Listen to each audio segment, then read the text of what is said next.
Halo, selamat datang di Pengadilan Negeri Cilacap.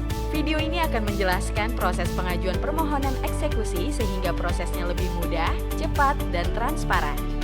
Tahukah Anda bahwa setelah putusan pengadilan memperoleh kekuatan hukum tetap dan pihak yang kalah tidak melaksanakannya secara sukarela, Anda dapat mengajukan permohonan eksekusi.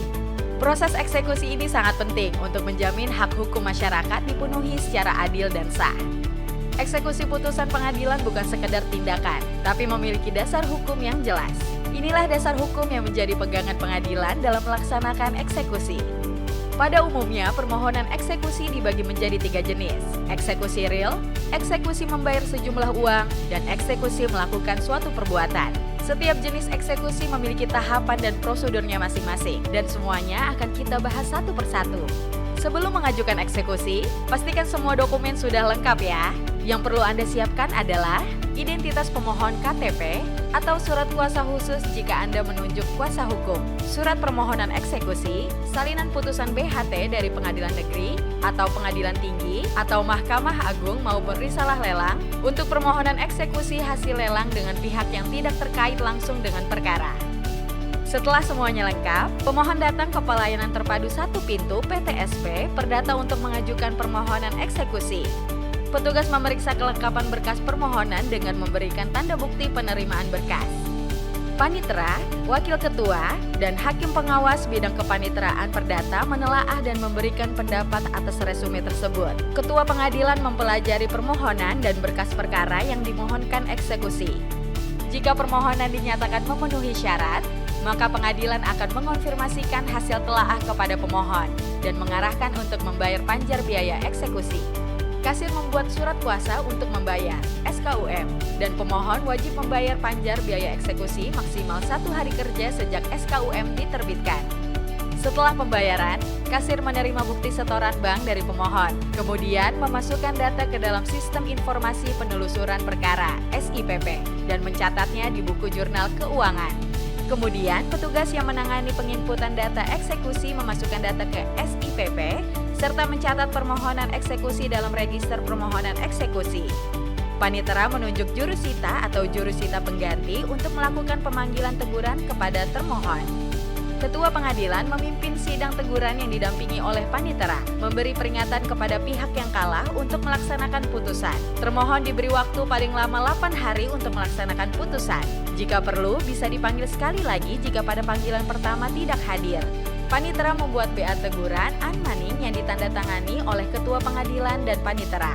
Setelah sidang teguran unmanning selesai dilaksanakan, pemohon melaporkan hasilnya kepada pengadilan meliputi 3 kemungkinan. Pertama, termohon melaksanakan putusan secara sukarela, atau kedua, terjadi perdamaian antara pemohon dengan termohon, atau ketiga, termohon tidak melaksanakan putusan.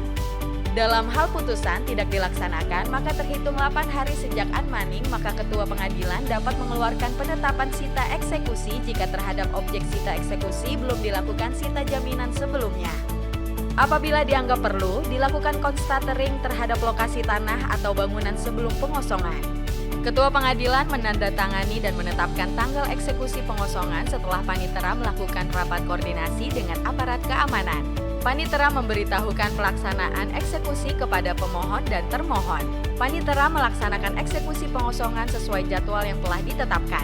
Pengosongan dilaksanakan dengan memperhatikan nilai kemanusiaan dan keadilan. Setelah eksekusi selesai dilaksanakan, maka pada hari yang sama segera diserahkan kepada pemohon eksekusi atau kuasanya. Adapun prosedur eksekusi dengan pembayaran sejumlah uang sebagai berikut. Setelah berkas permohonan diterima dan dilakukan telaah sampai resume hingga memenuhi syarat, maka panitera menunjuk jurusita atau jurusita pengganti untuk melakukan pemanggilan teguran kepada termohon. Ketua pengadilan akan mengeluarkan penetapan unmanning dengan memanggil pihak termohon dan bila dipandang perlu menghadirkan pemohon eksekusi.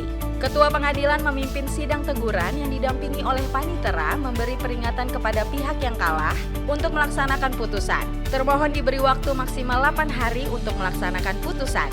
Jika perlu bisa dipanggil sekali lagi jika pada panggilan pertama tidak hadir.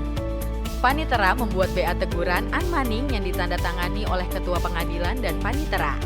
Dalam hal putusan untuk membayar uang secara sukarela tidak dapat dilaksanakan, maka terhitung 8 hari sejak unmoney, maka ketua pengadilan dapat mengeluarkan penetapan sita eksekusi terhadap harta benda milik termohon yang dilaksanakan dengan cara melelang barang milik termohon. Tahapan ini meliputi penetapan sita oleh ketua pengadilan negeri, pelaksanaan sita oleh panitera dan jurusita, pendaftaran sita ke kantor pelayanan kekayaan negara dan lelang KPKNL. Adapun lelang eksekusi meliputi penetapan lelang yang ditandatangani ketua pengadilan, penunjukan jabatan penilai appraiser, publik untuk melakukan penilai terhadap objek yang akan dilelang sehingga dapat ditentukan harga limit. Penetapan harga limit, ketua pengadilan menandatangani penetapan harga limit, dan pengadilan memberitahukan pelaksanaan lelang kepada pemohon dan termohon. Permohonan lelang ke kantor pelayanan kekayaan negara dan lelang KPKNL. Panitera membuat permohonan lelang, menyiapkan berkas untuk diajukan ke KPKNL. KPKNL kemudian menetapkan jadwal pelaksanaan lelang. Pelaksanaan lelang yang dilaksanakan secara terbuka dan transparan. Pengadilan menyerahkan hasil lelang kepada pemohon eksekusi sebesar nilai yang ditetapkan. Apabila terdapat sisa, maka diserahkan kepada termohon. Adapun prosedur eksekusi untuk memerintahkan melakukan suatu perbuatan tertentu sebagai berikut. Setelah berkas permohonan diterima dan dilakukan telaah sampai resume hingga memenuhi syarat, maka panitera menunjuk jurusita atau jurusita pengganti untuk melakukan pemanggilan teguran kepada termohon. Ketua pengadilan memimpin sidang teguran yang didampingi oleh panitera memberi peringatan kepada termohon untuk melaksanakan perbuatan yang telah diputuskan, atau pemohon eksekusi dapat mengajukan permohonan baik secara tertulis maupun lisan kepada ketua pengadilan untuk mengubah diktum putusan mengenai perbuatan tertentu tersebut diganti dengan pembayaran sejumlah uang. Perubahan tersebut dilakukan oleh ketua pengadilan dalam sidang insidentil yang dihadiri pemohon dan termohon dengan dibuat berita acara dan penetapan. Termohon diberi waktu maksimal 8 hari untuk melaksanakan putusan. Jika perlu bisa dipanggil sekali lagi jika pada panggilan pertama tidak hadir. Panitera membuat BA teguran unmoney yang ditandatangani oleh ketua pengadilan dan panitera. Panitera muda perdata menyusun konsep penetapan eksekusi melakukan suatu perbuatan tertentu atau pembayaran sejumlah uang. Panitera memeriksa dan membubuhi paraf konsep penetapan eksekusi melakukan suatu perbuatan tertentu atau pembayaran sejumlah uang. Ketua pengadilan menandatangani penetapan eksekusi melakukan suatu perbuatan tertentu atau pembayaran sejumlah uang. Jika dalam sidang insidentil ditetapkan penggantian perbuatan tertentu menjadi pembayaran uang, maka jurusita atau jurusita pengganti memanggil termohon untuk membayar. Apabila termohon tidak membayar, maka dilakukan penyitaan harta benda termohon. Jurusita membuat berita acara penyitaan terhadap harta benda termohon, kemudian barang sitaan dilelang melalui KPKNL. Hasil lelang digunakan untuk membayar uang pengganti kepada pemohon. Hasil bersih lelang diserahkan kepada pemohon eksekusi. Jika terdapat sisa, maka dikembalikan kepada termohon. Pengadilan Negeri Cilacap terus berupaya memberikan layanan yang adil, transparan, dan berorientasi pada masyarakat. Jangan ragu bertanya ke petugas kami jika ada kebingungan. Anda juga bisa mengunjungi website dan media sosial resmi Pengadilan Negeri Cilacap. Terima kasih telah menyaksikan video ini. Semoga bermanfaat.